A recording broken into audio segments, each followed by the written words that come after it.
day, Miss Elliot. Mr. Rivers. I've come to see how you spend your free afternoon.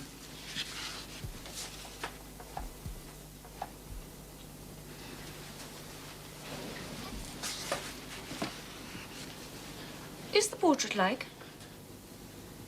Like? Like whom? I did not observe it closely. Oh, but you did, Mr. Rivers. It is a well-executed picture. Of? Of Miss Oliver, I presume. And would you like me to paint you a copy? That I should like it is certain. Whether it would be wise is another question. As far as I can see, it would be wiser if you were to take to yourself the original at once. She likes you, I'm sure. You ought to marry her. It is strange. Though I love Rosamond with all the intensity of a first passion, I experience at the same time a calm, unwarped sense that she is not the partner suited to me. Strange indeed. Rosamond a sufferer, a laborer, a female apostle, a missionary's wife? No. But you might not be a missionary. You might relinquish the scheme. Relinquish my vocation? My foundation on earth for a mansion in heaven? Never.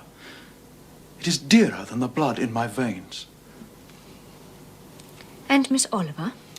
Are her disappointment and sorrow of no interest to you? She is surrounded by suitors. She will forget me in a month and marry someone far more suited to make her happy. Oh, you speak coolly, but you suffer in the conflict. You are certainly not timid. I scorn the suffering. It is a mere fever of the flesh. Reason and not feeling is my guide. I honor endurance, industry, talent. Your own progress I watch with interest because I consider you a diligent, orderly, energetic woman. It is not because I sympathize with what you have gone through or what you still suffer. I am, in my original state, a cold, hard, ambitious man. It is true. My religion has turned the original materials to the best account, but she could not eradicate nature.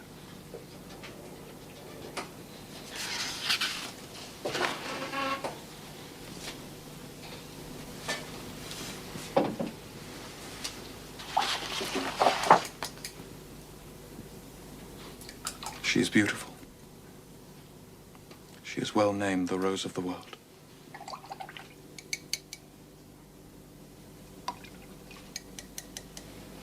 And may I not paint a copy for you? Cui bono? No. Good day, Miss Elliot. Good day, Mr. Rivers.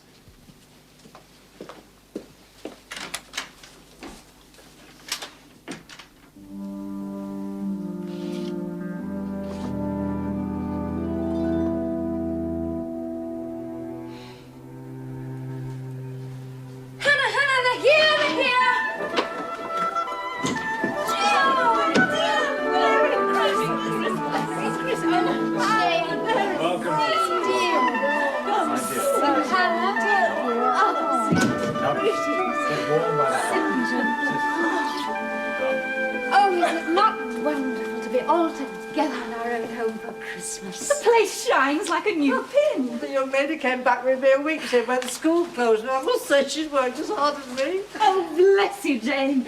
I hope this means you regard it as your own home. I, too. One's family is one's most precious earthly possession. Jane, I must speak with you.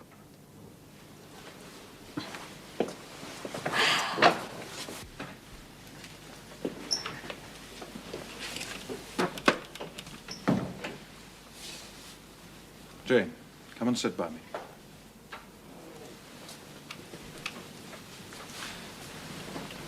You may remember a letter I had recently concerning my Uncle John's will. Yes. It was from his London solicitor, a Mr. Briggs. I know Mr. Briggs. And you know my name. I plead guilty. Forgive me. Briggs wrote again later. Your name was mentioned. Why? I will tell you in a moment. But in consequence I have learned what befell you from the day you went as the governess to the ward of a certain Mr. Rochester.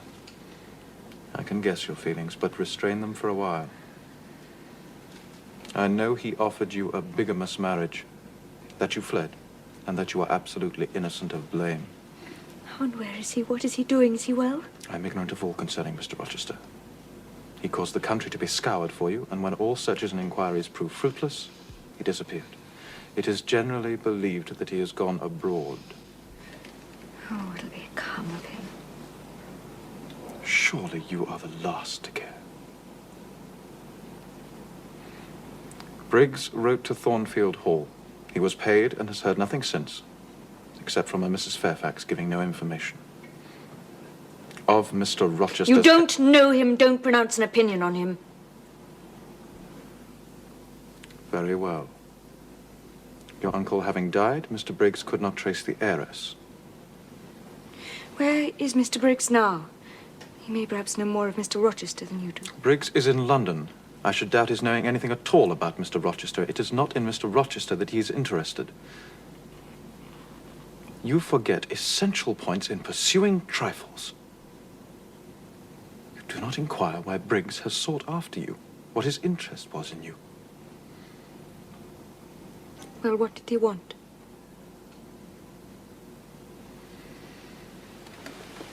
Merely to inform you that your uncle, Mr. Eyre of Madeira, has died, that he has left you all his property, and that you are rich, an heiress. An heiress? Your uncle left you £20,000.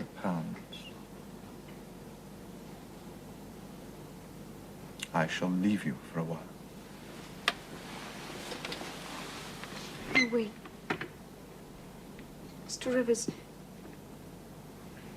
when first Mr. Briggs wrote to you, you were disinherited in favor of another relative. You shall have to know it sometime. You may as well know now as later.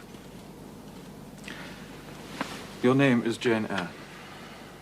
You may well not know that I was christened St. John Eyre Rivers. My mother's name was Eyre. One brother was Uncle John, who died in Madeira and left this money. The other brother was a poor clergyman who died, as his wife did, many years ago. I know your whole story. Then your mother is my father's sister. Undeniably. We are cousins. Yes, we are cousins. Oh, I'm glad. You are an odd girl. You remained quite serious when I told you you had got a fortune. And now, for a matter of no moment, you are excited. It may be of no moment to you. You have sisters. I had nobody. And now I have 3 relatives. Oh, I'm glad. But now you've given me too much to take in. I must be alone. Think. Please stay. I'll go to my room. Oh, we'll have so much to talk about.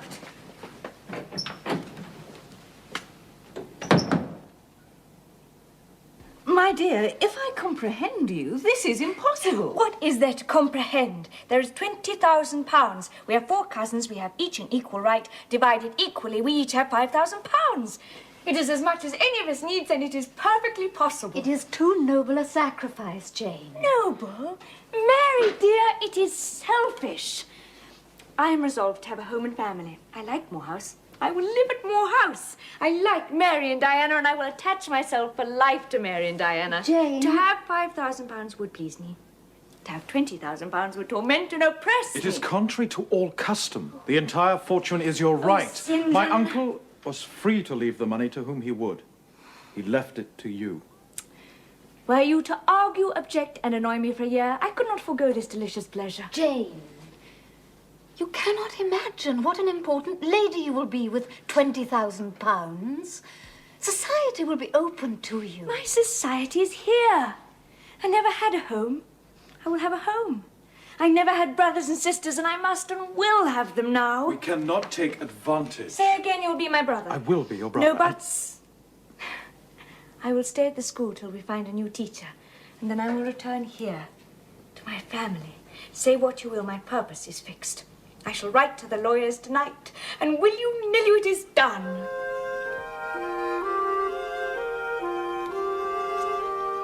How quickly the winter went by, and how wonderful to be spending the summer together. St. John, Are your plans unchanged? Unchanged and unchangeable. And Rosamond Oliver? Is about to be married to a rich and well-descended young man, a Mr. Granby. Oh, dear.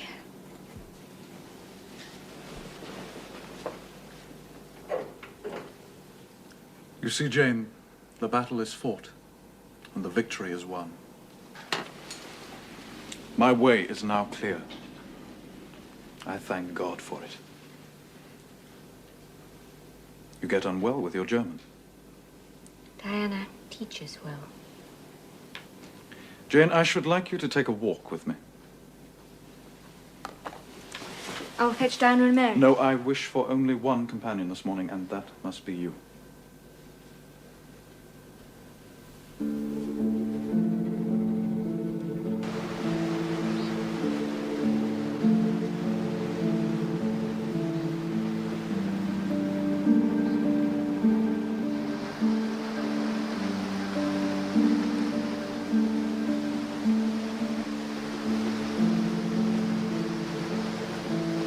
We shall rest here a while, Jane.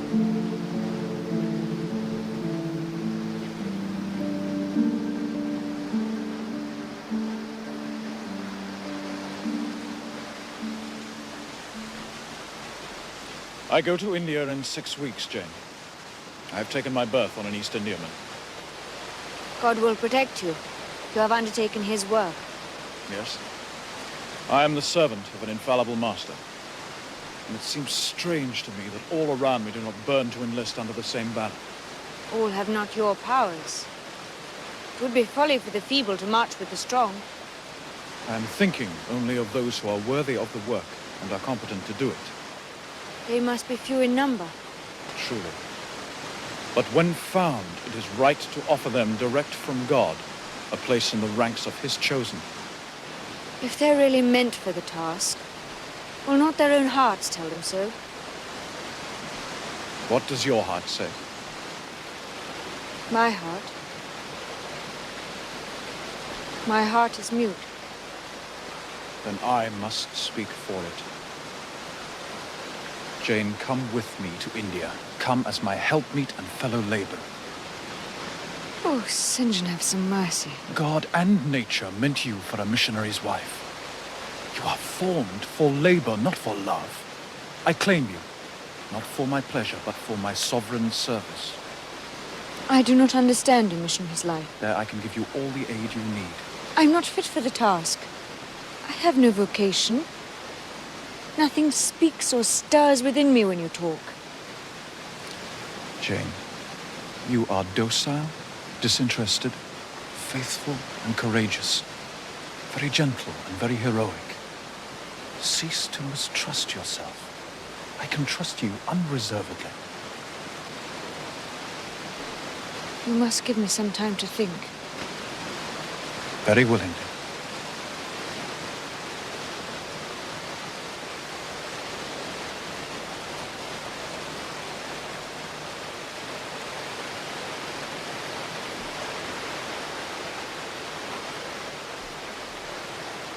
In leaving England, I should leave a loved but empty land. Mr. Rochester was no longer there. And even if he were, what could that ever be to me? Consent to St. John's demand was possible, but for one item. One dreadful item. He had asked me to be his wife, when he had no more of a husband's heart for me than that frowning giant of a rock down which the stream was flowing.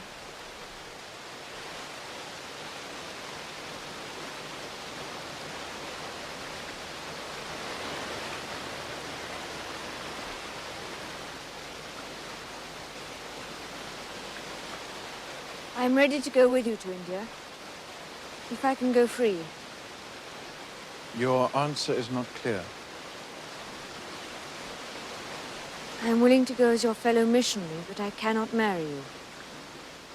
How can I, a man not yet 30, take with me a girl of 19 unless she be married to me? I want a wife, a sole helpmeet I can influence in life. and claim obedience from and retain absolutely until death. I will give the missionary my work, but not myself. Do you think God would be satisfied with half an offering? Oh, I will give my heart to God. You do not want it. We must be married. Enough of love would follow upon marriage. I scorn your idea of love. I scorn the counterfeit sentiment. Yes, St. John, and I scorn you when you offer it. Forgive me, you stung me to speak unguardedly. I shall urge you no further at present. Tomorrow I leave for Cambridge to say goodbye to old friends. I shall be absent a fortnight. Take that time to consider my offer. If you reject it, it is not me you deny, but God. Dear brother, we've almost quarreled. Come, let us shake hands.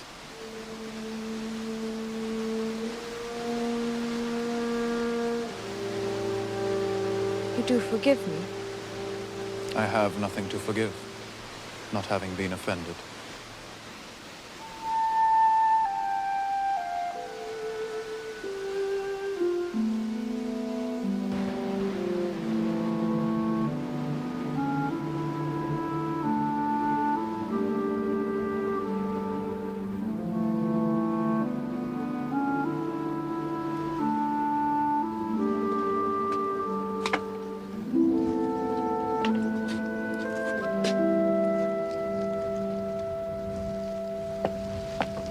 Good morning. I've called to see Miss Jane Eyre.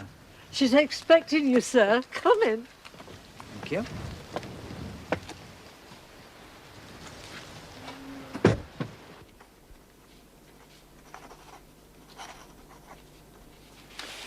Thank you, Miss Eyre. I'm sorry to have troubled you, but if I'm to sell off the remainder of the estate, I must have your authority.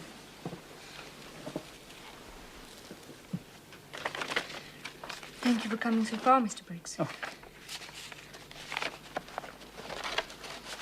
And Mr. Rochester, is he well? I have no information whatever about him.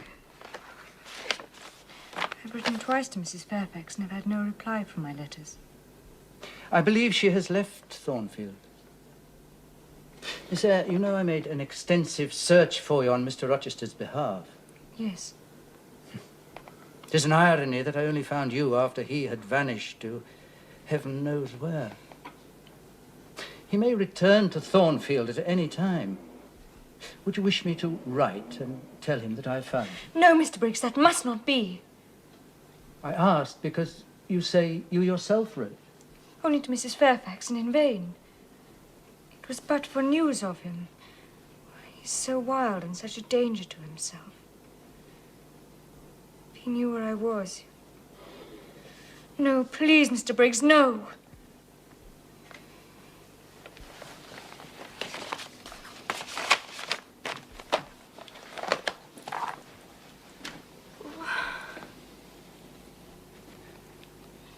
Miss Eyre, I'm well. I shall obey your instructions. Goodbye, Miss Eyre.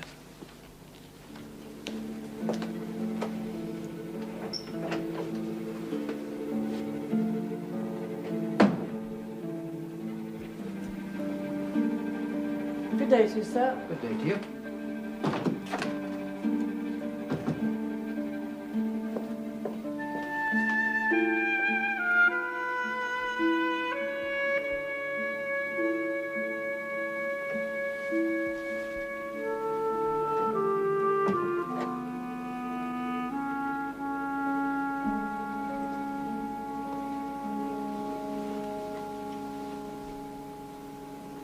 St. John,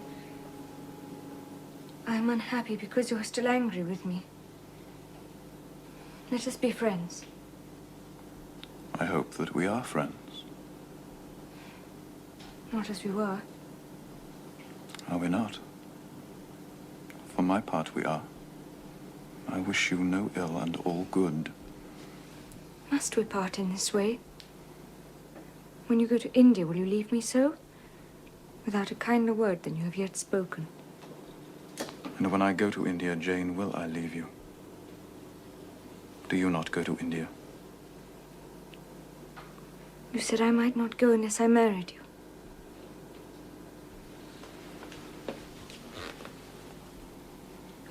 And you will not marry me.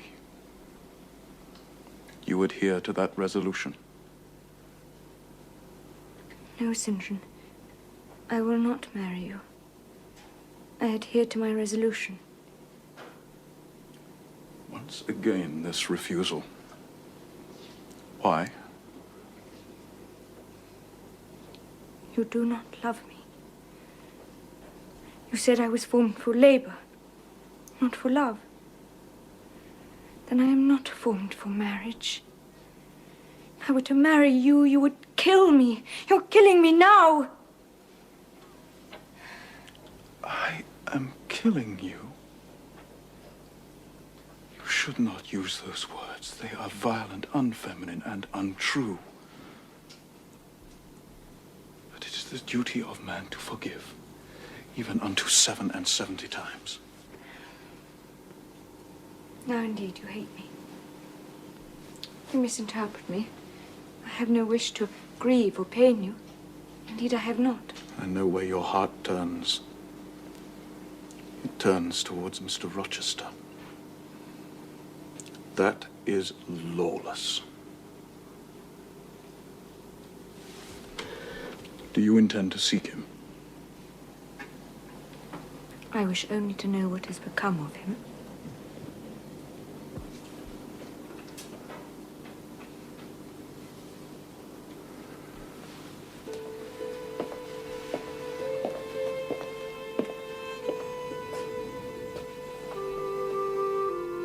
So be it.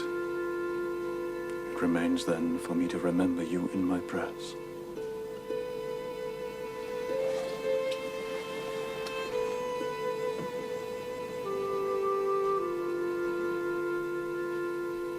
Anna.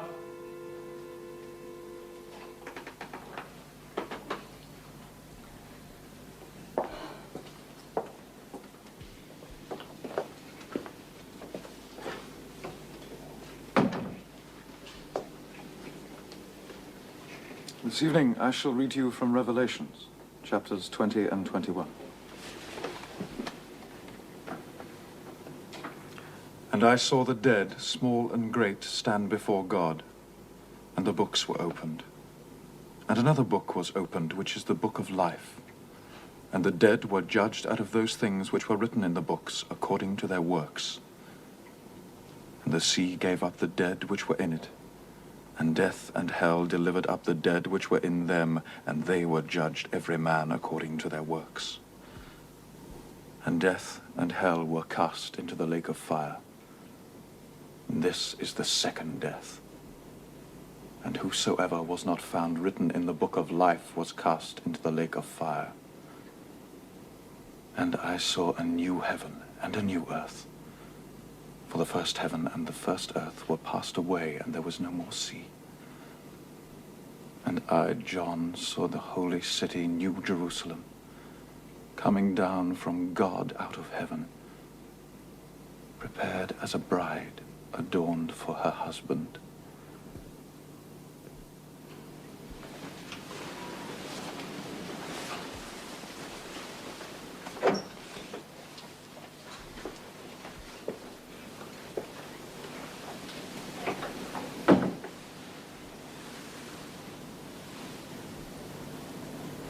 That's so moving.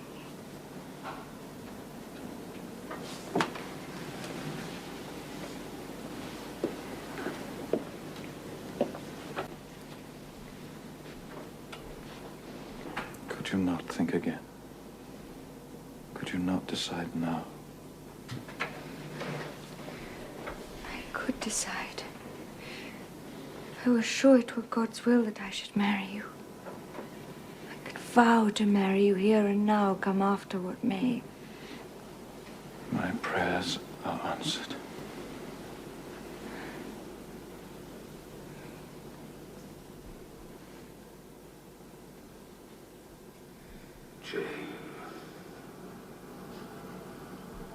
Jane.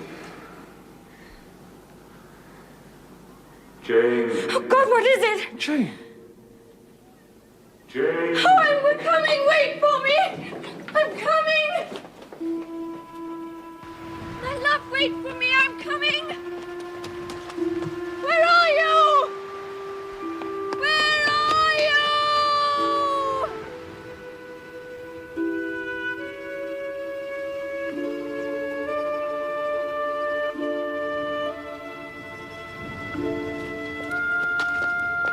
Jane, what has come upon you? You are possessed. Leave me alone. Leave me.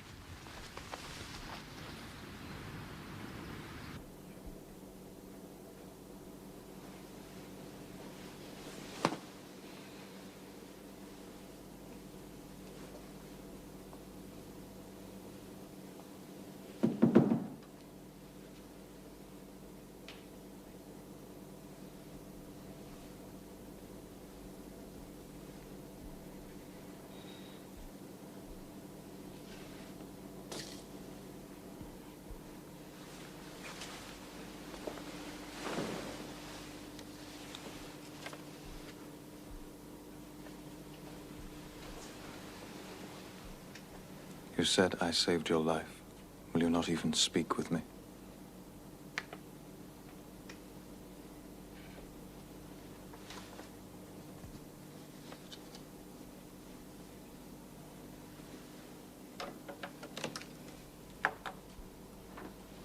Jane, I must... Where are you going? Where I must. You left me too suddenly. Had you stayed but a little longer, you were about to lay your hand on the Christian's cross and the Christian's crown. I am sorry. Your spirit is willing, but your flesh is weak. The devil has been at work here.